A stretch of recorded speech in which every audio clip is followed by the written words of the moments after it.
Assalamualaikum warahmatullahi wabarakatuh. Salam dan bahagia.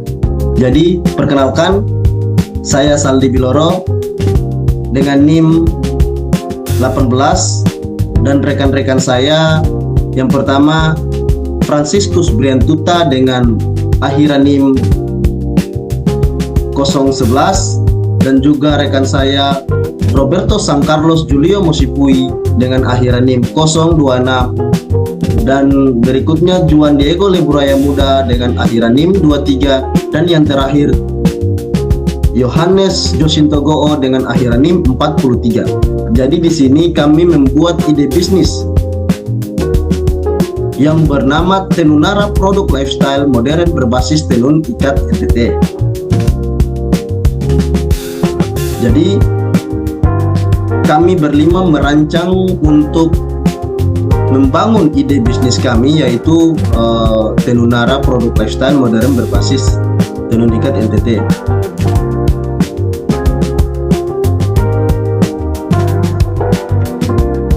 Ada profil usaha kami. Yang pertama, Tenunara adalah sebuah brand lifestyle modern berbasis kain ikat dari NTT, khususnya daerah Flores Timur. Nah, visi misi kami, usaha ini bertujuan untuk menjembatani nilai tradisi budaya lokal dengan kebutuhan gaya hidup modern seperti di kota, agar tetap relevan di mata generasi muda. Latar belakang ide bisnis ini muncul dari keprihatinan terhadap menurunnya minat generasi muda terhadap tenun yang sering dianggap kuno dan hanya cocok untuk acara formal. Tenunara hadir untuk mengubah persepsi tersebut dengan mengintegrasikan kain tenun ikat ke dalam produk fungsional sehari-hari. Pengambilan keputusan keuangan di sini dibagi menjadi 3. Yang pertama ada sumber modal. Manajemen memutuskan untuk menggunakan modal mandiri yang dihimpun dari kontribusi kolektif seluruh anggota kelompok. Yang kedua, strategi penentuan harga. Penentuan harga jual produk Tenunara dilakukan melalui metode based pricing dan didukung oleh hasil market validation. Tentang harga, produk ditetapkan pada kisaran Rp75.000 hingga Rp150.000. Pertimbangan data berdasarkan survei terhadap 10 responden, mayoritas calon konsumen mahasiswa dan anak muda, menganggap harga tersebut wajar untuk produk yang memiliki nilai seni dan keaslian budaya. Yang ketiga, alokasi dan anggaran. Dana yang terkumpul dialokasikan secara strategis ke dalam beberapa pos utama. Di sini dibagi lagi menjadi 4. Yang pertama, pengadaan bahan baku 45%. Yang kedua, produksi dan kemitraan 25%. Yang ketiga, pemasaran digital dan rebranding 20%. Yang keempat, operasional dan dana darurat 10%. Yang berikut ada pengambilan keputusan pemasaran.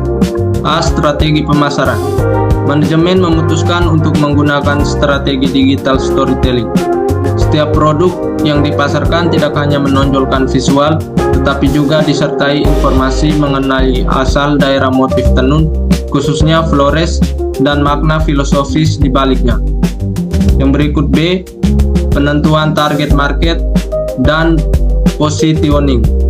Target market, fokus utama adalah mahasiswa dan anak muda berusia 18-35 tahun, serta wisatawan yang memiliki ketertarikan pada produk unik, etnik, dan berkelanjutan.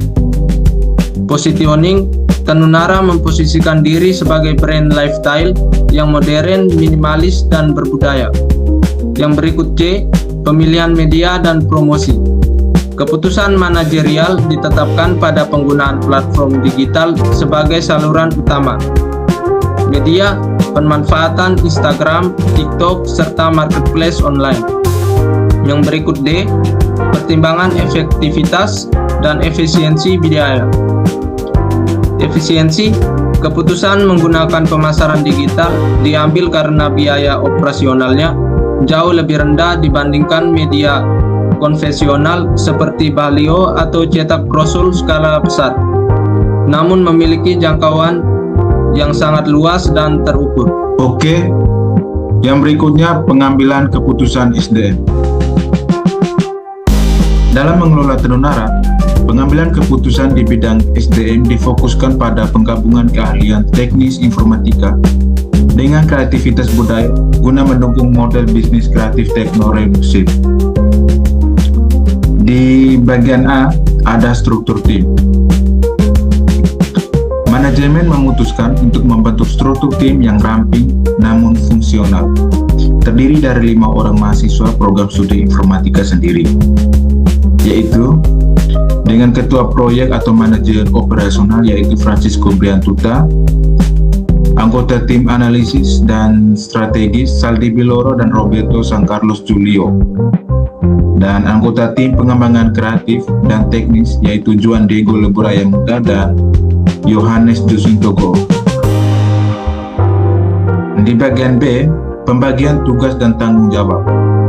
Keputusan pembagian tugas dilakukan secara kolektif untuk memastikan seluruh aspek bisnis tercover. Manajemen produksi dan kemitraan bertanggung jawab membangun hubungan dengan pengrajinan lokal di NTT untuk pengadaan kain tenun ikat asli serta menjalin kerjasama dengan UMKM penjahit untuk proses konveksi. Dan berikutnya di bagian C, ada strategis peningkatan kompetensi tim. Untuk menjaga keberlanjutan usaha, manajemen menetapkan strategis peningkatan kapasitas anggota tim. Di antaranya pelatihan internalisasi budaya. Setiap anggota tim diwajibkan memahami makna filosofi motif tenun NTT sendiri, agar mampu menyampaikan narasi storytelling yang akurat kepada konsumen. Nah, yang berikutnya di bagian D, ada alasan pengambilan keputusan SDM itu sendiri. Nah, untuk alasannya, keputusan pembagian peran ini didasarkan pada latar belakang pendidikan tim di bidang informatika. Meskipun fokus utama adalah teknologi, namun tim menyadari bahwa untuk sukses dalam kreatif technopreneurship, mereka harus menguasai aspek non-teknis seperti manajemen kemitraan dan apresiasi budaya sendiri. Penempatan setiap anggota pada posisi strategis bertujuan agar operasional berjalan efisien tanpa perlu merekrut tenaga kerja tambahan di tiap awal bisnis. Berikut adalah pengambilan keputusan operasional. Pengambilan keputusan operasional pada Tenara dirancang untuk memastikan efisiensi proses kerja tanpa mengurangi kualitas dan autentisitas kain tenun ikat NTT sebagai produk budaya premium. Yang A, proses produksi dan layanan. Jadi, manajemen menetapkan alur produksi yang terintegrasi antara pengrajin tradisional dan sentra konveksi. Tahap hulu, kain tenun ikat diproduksi secara manual oleh pengrajin lokal yang ada di NTT menggunakan alat tradisional untuk tetap menjaga kualitas motif dan nilai filosofisnya. Kedua ada pemilihan teknologi dan tools. Sebagai usaha teknopreneurship, keputusan penggunaan kami teknologi difokuskan pada tahap perancangan dan manajemen. Untuk software desainnya menggunakan perangkat lunak desain grafis untuk pembuatan logo brand dan visual mock-up produk guna memastikan presisi sebelum naik cetak jahit.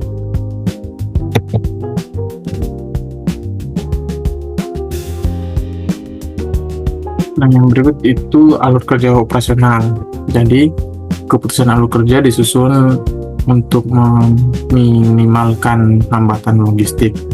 Yang pertama itu kurasi. Tim kami memilih motif tenun yang relevan dengan tren pasar anak muda. Nah, produksi bahan, pemesanan kain kepada pengrajin mitra di NTT, terus konveksi, penggabungan kain tenun dengan material pendukung oleh penjahit mitra, kualitas kontrolnya, pemeriksaan ketat terhadap jahitan, dan keaslian bahan oleh tim internal sebelum pemasaran. Itu dari tim kami tetap mengkontrol pengrajin jahitan. Yang kelima itu distribusi. Jadi penjualan dilakukan melalui sistem online inventory untuk memastikan stok terpantau dengan akurat. Nah, yang D ada pertimbangan efisiensi waktu dan kualitas. Efisiensi manajemen memutuskan untuk melakukan outsourcing atau alih daya pada bagian penjahit kepada UMKM profesional. Hal ini diambil agar tim dapat menghemat waktu produksi massal dibandingkan jika menjahit secara mandiri. Jadi kami itu lebih memilih melakukan ahli daya itu maksudnya ke penjahitnya langsung daripada kami sendiri yang menjahitnya. Terus ada kualitas. Nah, jadi karena mereka yang jahit, jadi harus ada kualitasnya. Jadi kualitasnya itu keputusan untuk tetap mengambil kain langsung dari pengrajin lokal di NTT, bertujuan untuk menjamin bahwa setiap produksi Tenunara adalah barang otentik, bukan kain berbasis tenun hasil cetakan pabrik. Nah, jadi sehingga kualitasnya itu tetap terjaga atau premium. Kemudian ada strategi pengembangan bisnis. Strategi pengembangan bisnis Tenunara dirancang untuk memastikan tetap kompetitif dan berkelanjutan di masa depan dengan memanfaatkan keunggulan di bidang teknologi. Yang pertama ada analisis peluang. Manajemen mengidentifikasi beberapa peluang utama yang akan dimanfaatkan. Ada tren sustainable fashion, adanya peningkatan kesadaran masyarakat, terutama generasi muda terhadap produk lokal yang ramah lingkungan dan berkelanjutan. Yang kemudian ada meminimalisir ancaman. Untuk menjaga keberlangsungan bisnis, tim telah menyiapkan strategi mitigasi terhadap resiko. Nah, resikonya takutnya menghadapi barang tiruan, mereknya kain bermotif tenun hasil cetakan pabrik atau tekstil, diatasi dengan memperkuat sertifikasi autentitas dan penggunaan digital storytelling pada setiap produk agar konsumen dapat membedakan tenun dengan yang asli. Yang kemudian pemanfaatan keunggulan kompetitif. Sesuai dengan bidang keilmuan kami akan mengoptimalkan keunggulan kompetitif melalui integrasi teknologi, penggunaan platform digital yang lebih canggih untuk memanajemen stok dan pemasaran, serta rencana penerapan teknologi untuk transparansi rantai atau pasok dari pengrajin ke konsumen. Kesimpulan, demikian laporan analisis pengambilan keputusan manajerial untuk unit usaha Tenunara ini disusun sebagai pemenuhan tugas ujian akhir semester mata kuliah kreatif Technopreneurship. Melalui proses analisis yang mendalam pada aspek keuangan, pemasaran, sumber daya manusia, dan operasional, kami menyimpulkan bahwa integrasi antara nilai budaya lokal kain tenun ikat NTT dengan inovasi teknologi merupakan kunci keberlanjutan bisnis di era modern.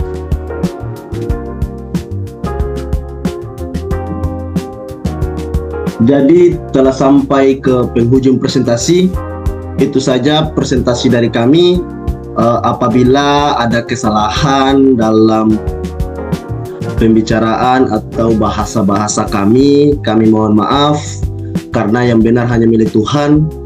Jadi kenapa di sini penutup hanya saya sendiri, karena rekan-rekan saya yang empatnya ada berjuang untuk membuat kain tenun kita. Makanya kain tenun kita akan rilis di tahun 2026 pertengahan tahun di bulan Juni sampai seterusnya. Kain tenun kami sudah mulai berjualan di Jalan Malioboro, di Prawiro Taman, dan juga di Mall Ambarukmo Yogyakarta. Karena mereka lagi sibuk mengurus kain-kain tenun yang akan rilis di tahun 2026. Makanya di sini penutup hanya saya sendiri. Saya mewakili teman-teman saya. Wassalamualaikum warahmatullahi wabarakatuh. Salam dan bahagia.